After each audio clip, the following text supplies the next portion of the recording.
Assalamualaikum dan salam sejahtera. Saya Nazri Keha. Ini pemilu 2024. Proses pengundian sedang berlangsung di seluruh Indonesia. Ini merupakan pesta demokrasi yang ketiga terbesar di dunia.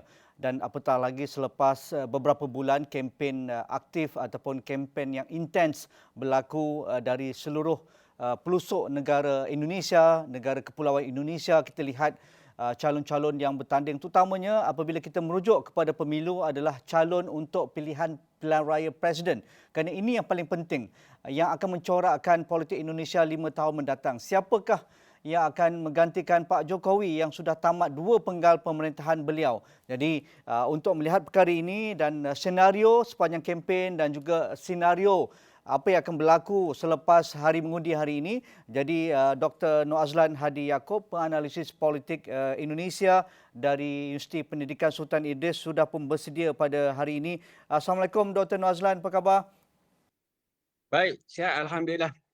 Dok, apa kesimpulan ataupun pemerhatian awal pada hari mengundi hari ini selepas 3 hari kita lihat hari bertenang dan kempen terakhir ketika-ketika calon amat meriah sekali, begitu besar yang datang ke tempat-tempat yang ditentukan. Prabowo di Jakarta di Gelora Bung Senayan, Senayan Stadium. Begitu juga bagi Anies Baswedan dan juga Amin di Jakarta International Stadium di Jakarta juga, dan juga Pak Ganjar dan juga rakannya Mahfud di Solo. Jadi apa yang boleh kita lihat sepanjang kempen dan mungkin yang akan menjadi penentu perubahan dalam pemilihan kali ini? Terima kasih. Hampir 20 tahun Indonesia mengadakan sistem pilihan raya memilih presiden secara langsung bermula pada tahun 2004. Presiden Susilo Bambang Yudhoyono Jokowi 2 penggal untuk tahun ini. Inilah pilihan raya yang dikatakan yang paling panas dan paling menarik minat para pekaji dalam dan luar negara.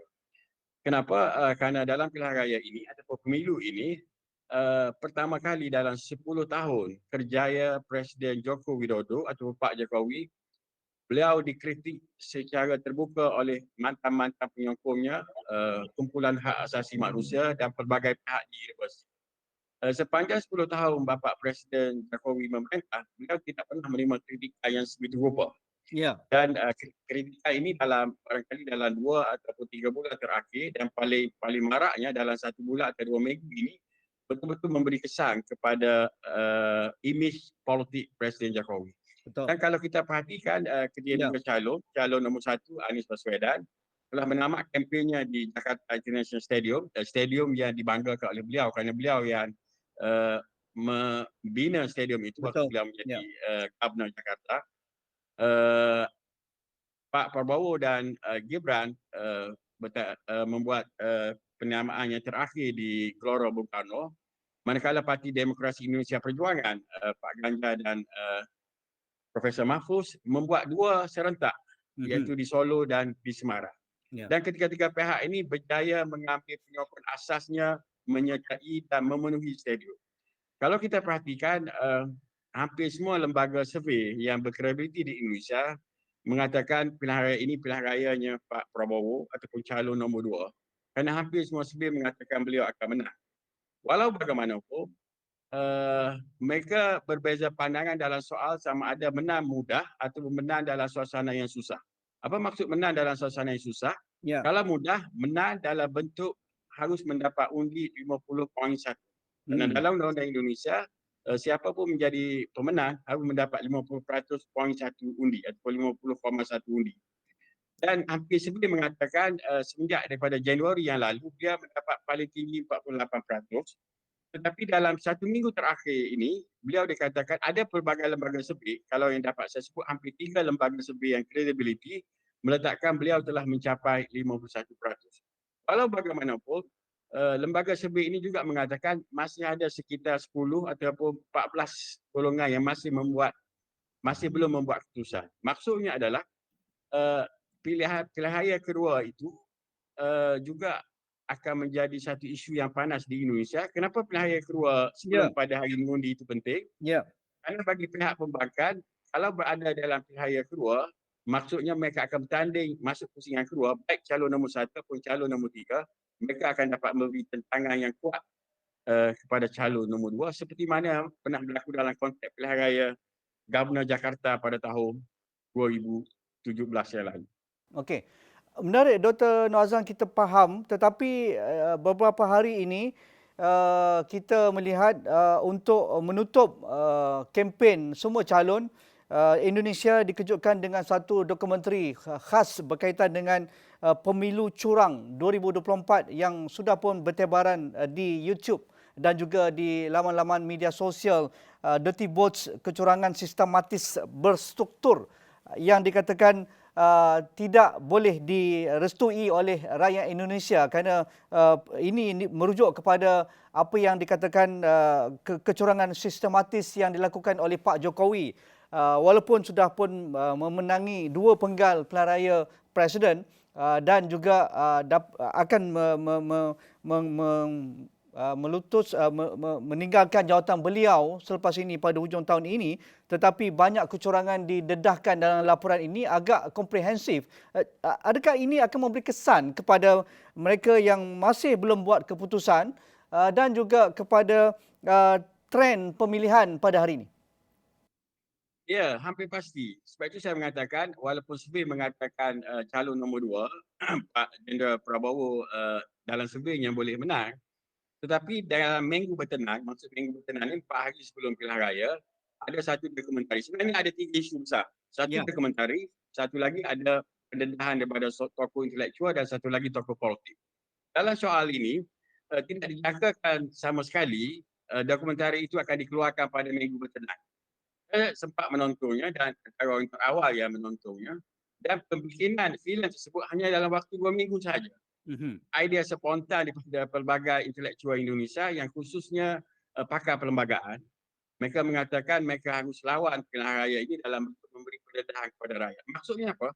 Maksudnya dengan jentera yang dimiliki oleh kenapa isu ini harus ditengok dengan lebih besar. Ya. Kenapa? Kerana dikatakan calon nombor 2 mempunyai kekuatan tersendiri pada tahun ini, mendapat dukungan hampir 46% jumlah kursi di parlimen. Maksudnya pertama kali dalam sejarah Jenderal Prabowo mendapat sokongan besar daripada parti-parti tertentu. Atas kertasnya dia sudah mempunyai 46%.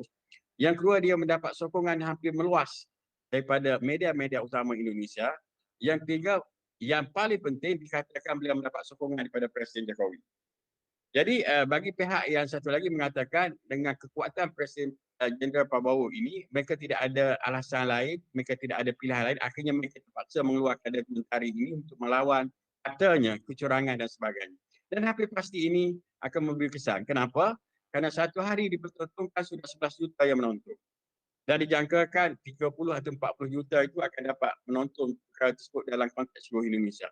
Itu yang pertama. Yang kedua adalah selain pada pendedahan filem tersebut, ada satu isu panas iaitu begini pilihan raya ini, pilihan raya antara Presiden Jokowi dan parti lamanya, Parti Demokrasi Indonesia Perjuangan. PDIP. Manakala Jenderal Prabowo itu hanya mendapat syafaat ataupun kesempatan daripada perbalahan itu. Kenapa? Kerana Presiden Jokowi asalnya daripada Parti Demokrasi Indonesia Perjuangan. Apabila berlaku perbalahan dengan parti asalnya, ini telah menimbulkan gelombang yang sangat besar dalam politik Indonesia. Sebab itulah pilihan raya ini adalah pilihan raya Pulau Jawa. Iaitu Jawa Timur, Jawa Tengah dan Jakarta ataupun Jawa Barat. Kenapa? Kerana tiga-tiga kawasan itu akan menentukan kawasan pilihan raya. Baik, adakah isu balik tadi, adakah isu dokumentari ini akan memberi kesan? Hampir pasti akan memberi kesan kerana dengan jumlah tontonan yang begitu kuat, dalam konteks Indonesia, sosial media itu sangat penting. Ya. Dan mereka cuma ada sosial media ini. Kita menjangkakan paling kurang 14% orang yang tidak membuat keputusan lagi itu akan memberi kesan dalam pemilihan mereka pada hari.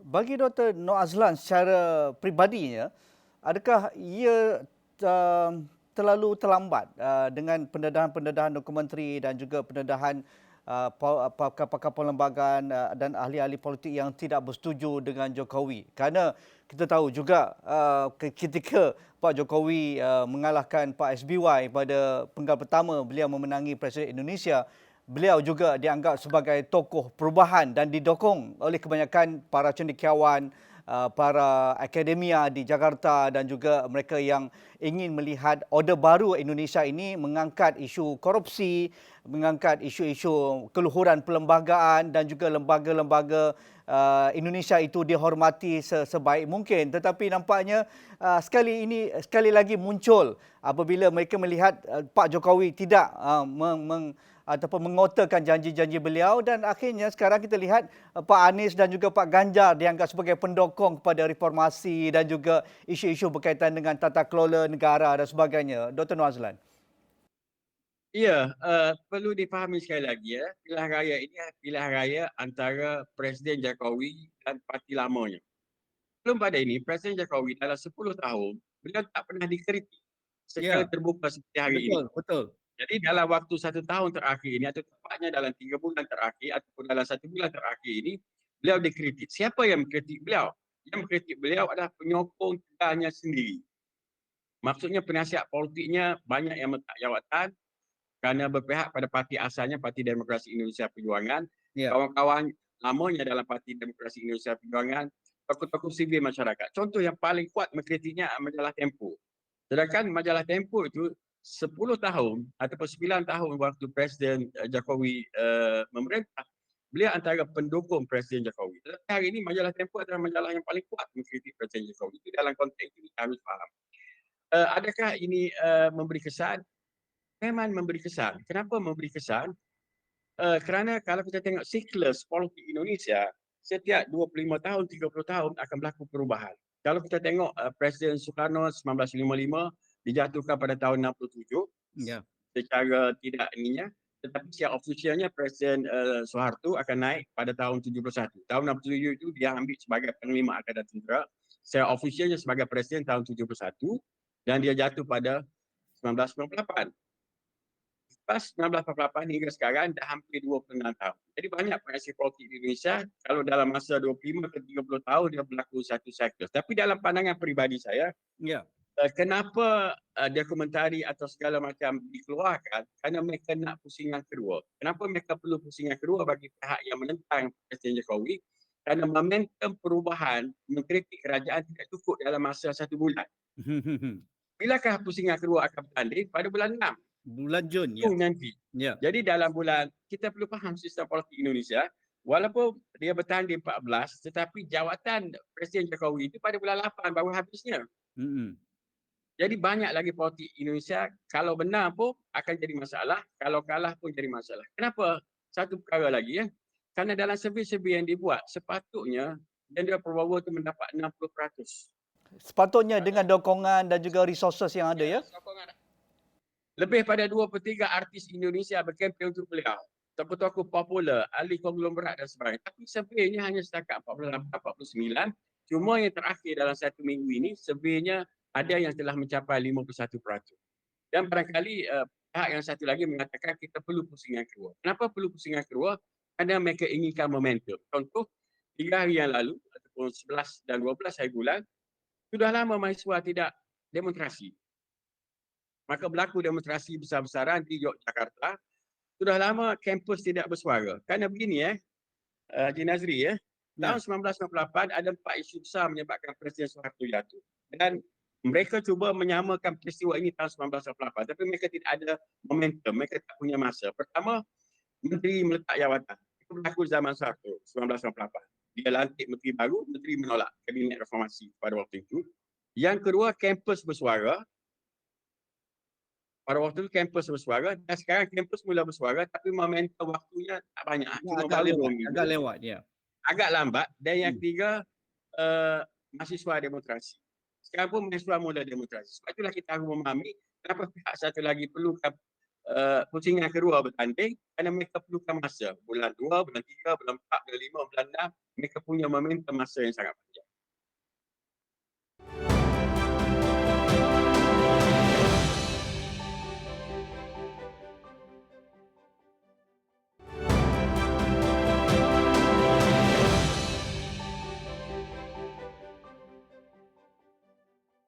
Ya, tetapi kerencaman politik Indonesia ini kita perlu melihat realiti politik, real politik di lapangan. Dr. Nazlan sudah pun menjelajah seluruh Indonesia dari Jawa hinggalah Sumatera, begitu juga ke Makassar.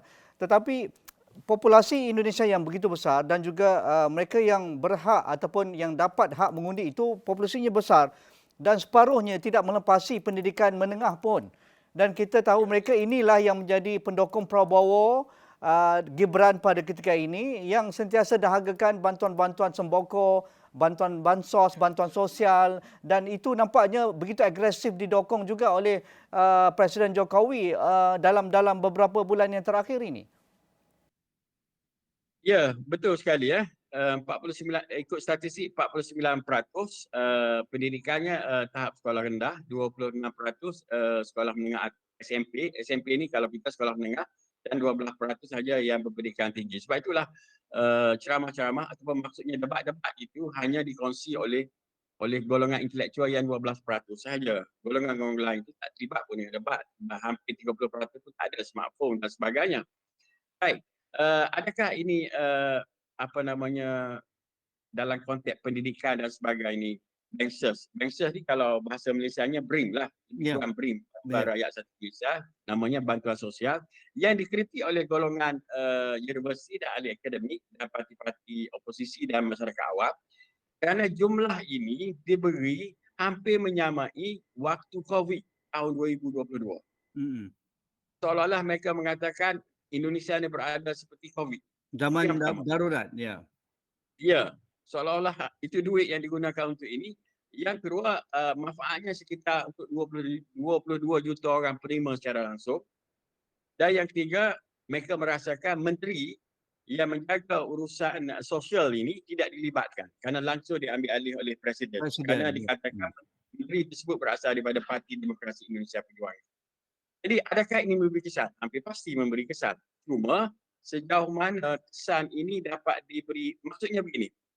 Pada tahun 2019, golongan-golongan 49% dan sebagainya, pada tahun 2019, Presiden Jokowi benar itu sekitar 56%.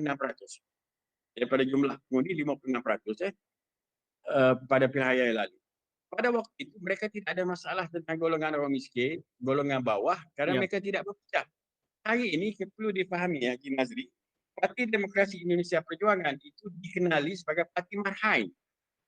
Ideologi mereka adalah ideologi marhain, ideologi rakyat miskin. Parti ini yang mengkritik Presiden Jokowi.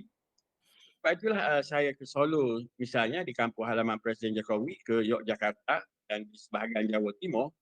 Dan kalau kita tengok kempen-kempen terakhir di Jawa Tengah itu Solo lah. Ya. Solo, Semarang, Jawa Tengah.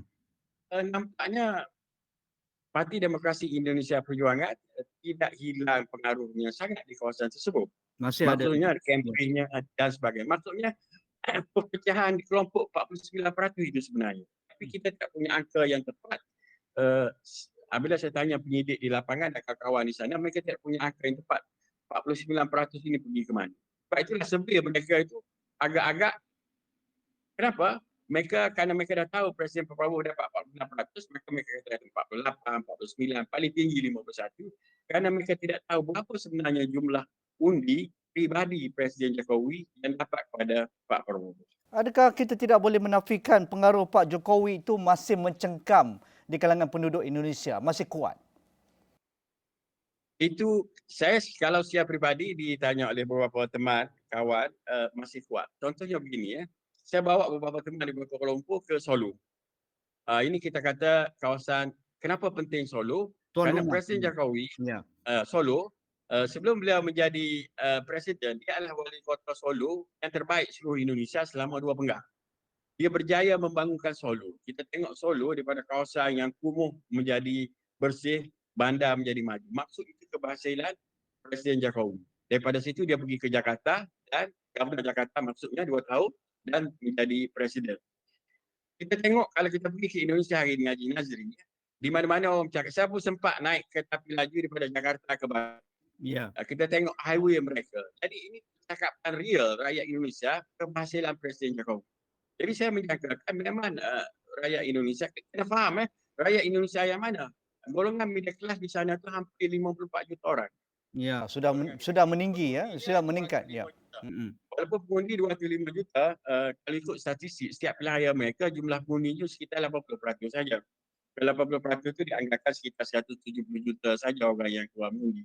Jadi ditanya tadi, adakah faktor Pak Jokowi itu penting? Ya, memang sangat penting. Sebab itulah kritikan-kritikan parti oposisi itu direct kepada Presiden Jokowi kerana dia tahu kekuatan Presiden Jokowi itulah akan memenangkan calon yang kedua. Ya, Dr. Noazlan, kalau nak menang pusingan pertama ini di mana titik-titik tumpuan ataupun bandar-bandar tumpuan yang perlu kita perhatikan keputusannya pada hari ini? Dalam konteks Indonesia, kita sering menggunakan kata merah dan hijau. Ah, Kalau merah tu dikaitkan dengan Parti Kiri dan Parti Demokrasi Indonesia Perjuangan, ya, hijau tu dikaitkan dengan Islam dan sebagainya. ya, Kita balik pada tahun 1955. Pilihan yang pertama tahun 1955 ada 4 parti besar yang bertanding. Parti pertama yang menang Parti Nasional Indonesia, PNI, pimpinan Bapa Soekarno, pemimpin yang memerdekakan Indonesia. Parti yang kedua adalah Parti Nahdlatul Ulama. Kerana pada waktu itu Nahdlatul Ulama itu sebagai parti. ya. Parti yang ketiga benar adalah Parti Masyumi. Masyumi itu singkatan daripada Majlis Syura Ulama Indonesia. Yang Hmm. kalau kita di Malaysia kita kenal Hamka, Pak Muhammad Nasir, itulah parti. Dan parti keempat adalah Parti Komunis Indonesia. PKI itu parti keempat terbesar. Mm-mm. Baik, di mana sebaran? Ada kajian dibuat. Anak cucu mereka yang mengundi pada tahun 55 sekarang pergi ke mana? Hmm. Sebab itulah Parti Merah di kawasan Jawa Tengah. Hmm. Jawa Tengah itu di kawasan Solo, iaitu kawasan Presiden Jokowi. Dan perlu difahami, Jawa Tengah juga adalah kawasan Pak Ganjar. Kerana Pak Ganjar adalah Governor Jawa Tengah. Ya. Jadi persaingan Jawa Tengah itu akan menentukan siapa yang menang. Mhm. Yang kedua, yang kuat adalah di Jawa Timur. Jawa Timur itu separuh daripada hijau dan separuh daripada merah. Kenapa hijau? Kerana di sana adalah kawasan pesantren yang sangat terkenal. Dan kawasan yang ketiga, battle yang penting adalah Jawa Barat. Tapi Jawa Barat itu daripada dulu lagi dikenali sebagai hijau. Kerana Jawa Barat semenjak 55, Jawa Barat itu Bandung Haji Nazri. Bandung Bandangnya ya. Bandung. Ya. Namanya Jawa Barat. Itu tahun 55 lagi Parti Masyumi benar di sana. Sebab itu Parti Islam, Parti Keadilan Sejahtera itu benar di sana. Jadi dalam konteks ini, di mana titiknya ketiga-tiga kawasan tersebut? Adakah kawasan lain tidak penting? Penting, tetapi kawasan tersebut sudah merangkaui tambah lagi Jakarta, Ya. keseluruhan Pulau Jawa itu, mereka sudah ada 115 juta pengundi. Okey. Jadi itulah yang akan menentukan siapa menang, siapa kalah. Persaingan sebenar di tiga kawasan tersebut kerana faktor parti dan yang kedua adalah faktor personality. Begini Ya. di Jawa Barat, walaupun parti hijau menang, Anies berpeluang, tapi perlu difahami strategi Pak Prabowo sangat bijak kerana mengambil Governor Jawa Barat yang paling sukses dan berpengaruh, Ridwan Kamil masuk dalam timnya. Pak Prabowo ya. Itulah itu akan memberi kesan. Begitu juga di Jawa Timur. Walaupun Jawa Timur itu tempat Nahdlatul Ulama dan Muhaimin, wakilnya Anies. Prof. Anies itu daripada Nahdlatul Ulama, cucunya, tapi strategi Pak Prabowo yang sangat bijak dengan mengambil Governor Jawa Timur yang juga Ketua Muslimat Nahdlatul Ulama, Ibu Khofifah, menjadi tim kempennya. Jadi Hebat. bagi banyak penganalisis mengatakan mereka tidak dapat mengenal pasti berapa sebenarnya jumlah pengundi yang lari ke sana, lari ke sini. Dalam konteks Jawa Tengah, persaingan antara tempat asalnya Parti Demokrasi Indonesia Perjuangan dengan pengaruh Pak Jokowi juga itu bertindak. Jadi ketiga-tiga tempat ini sajalah yang sebenarnya. Adakah Pulau Sumatera tidak penting? Pulau Sumatera daripada dulu lagi adalah hijau. Agak sukar Parti Merah menembusi Pulau Sumatera dalam konteks ini kecuali Lampung. Lampung pun dulu boleh tahun 2019 kerana zaman Presiden Soeharto ada namanya transmigrasi masyarakat Jawa. Itu orang Jawa daripada Pulau Jawa Dipindahkan. Ya. Antara yang dipindahkan itu di Lampung. Tetapi hari ini Lampung itu menjadi kubu kuatnya Parti Kebangkitan Bangsa, iaitu Parti orang Jawa yang Islam. Jadi sebab itulah agak sukar untuk kita tengok dalam perspektif yang sebenar pilihan raya ini. Dan sebab itu kita katakan pilihan raya ini pilihan raya yang paling menarik. Ya. Bagaimana kalau undi di Jawa Tengah, Jawa Timur, Jawa Barat ini berpecah, selain daripada pastinya undi di Sumatera itu penting juga, adakah undi-undi di kawasan Sulawesi juga penting, Pak? Kawasan Sulawesi itu penting dan kawasan Sulawesi pada waktu lalu dimenangi oleh Presiden Jokowi kerana Sulawesi ini banyaknya daripada dua parti, iaitu Parti Golkar dan Parti Nasdem. Nasdem. Ya. Nasdem menyokong Anies dan Golkar. Tapi perlu difahami Haji Nazri, dalam politik Indonesia, ketaatan kepada parti itu kadang-kadang tidak berlaku. Mereka Ah, boleh ada parti yang sama, tapi mereka ya. mengundi parti sebelah. Dan perlu Hmm. difahami, orang yang paling berpengaruh di Sulawesi namanya Bapak Yusuf Kala. Yusuf Kala, orang Bekas Bugis. Ya. presiden selama dua penggal. Dan Hmm. sekarang, dia secara terbuka menyokong Anies Baswedan. Jadi kita tidak tahu sejauh mana Golkar dapat bertahan di sana. Golkar itu maksudnya parti penyokong Pak Prabowo, ya. Ya. Jadi maksudnya berlaku banyak masalah yang kita tak dapat kaji. Saya tanya beberapa orang pakar lembaga survei yang dihormati. Satu lagi, kita di Malaysia kita tak berapa faham. Kadang-kadang kita tengok YouTube, kita tengok saluran berita, kita terus membuat keputusan. Tak boleh untuk pilihan raya ini. Ya. Kenapa? Kerana TV dah berpihak pada yang mana satu. Betul. Masing-masing ada kecenderungan kepada tak boleh, parti kita dan tak calon. boleh Ya. lagi. Ini jadi masalah. Ya. Okey sekali. Dr. Nazlan, hitungan cepat ini juga antara perkara menarik di Indonesia ini. Apa mekanisme hitung cepat ni? Dia begini, saya ada videonya, tapi tak apalah kita tunjuk kemudian. Dia mengundi di sana ni daripada 7 pagi hingga 1 tengah hari. Sekejap je ni. Official. Kita kan daripada 8 hingga 6. Dan tempat mengundinya banyak. Dia tidak seperti kita mengundi di sekolah, mengundi di dewan. Dia kerana penduduknya padat. Ya, dia merata-rata. Termasuk sekolah mereka pun. Ya. Merata-rata. Di jalan boleh buat kemah, di kedai makan pun boleh, buat sendiri pun boleh. Sebab tu kalau kawasan orang kaya, tempat mengundinya ada aircon. Kalau kawasan orang miskin, tempat mengundinya tak kemah, dan kita boleh tengok orang mengundi. Ya. Dia bawa anak, dia bawa, kita boleh tengok di situ. Cuma kita tak boleh tengok dia letak dalam kotak yang mana. Bagaimana? Dan satu lagi, daripada pukul 12 hingga pukul 2 ada masa reserve. Itu masa calo-calo ataupun orang dalam tempat kita yang tidak ada dalam sekarang nama. Itu okay. ada dibagi masa untuk sesakan di situ. Ya. Bagaimana kiraan cepat dikira? Sekarang kiraan cepat ada peraturan baru, dia boleh kira setelah pukul 3. Lepas pukul 3, ya. Kalau tak salah saya, ini boleh ditembak kembali kalau saya salah, kalau tidak pukul 2, pukul 3. Kalau dulu, terus dia kira. Sebab itulah pukul 5 dia dah dapat. Kenapa dia dah dapat? Kerana begini, tempat mengundinya ada beberapa ribu di seluruh Indonesia. Bayangkanlah 205 juta orang nak mengundi ini. Betul. Dia akan hantar pengawal surveynya paling kurang di 8,000 tempat yang orang nak survey ini.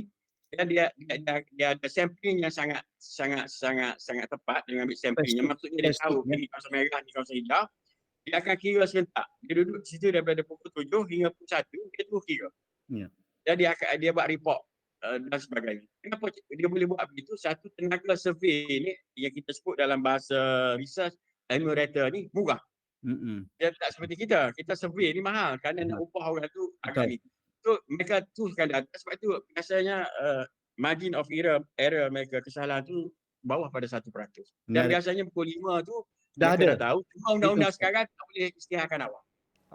Itu undang-undang baru. Terima kasih Dr. Nazlan Hadi Yaakob, penganalisis politik Indonesia. Kita akan terus berinteraksi Dr. Nazlan mungkin hitung cepat dan juga keputusan rasmi untuk pusingan pertama ini mungkin ada analisis tersendiri Dr. Nazlan, siapa yang menang, siapa yang kalah.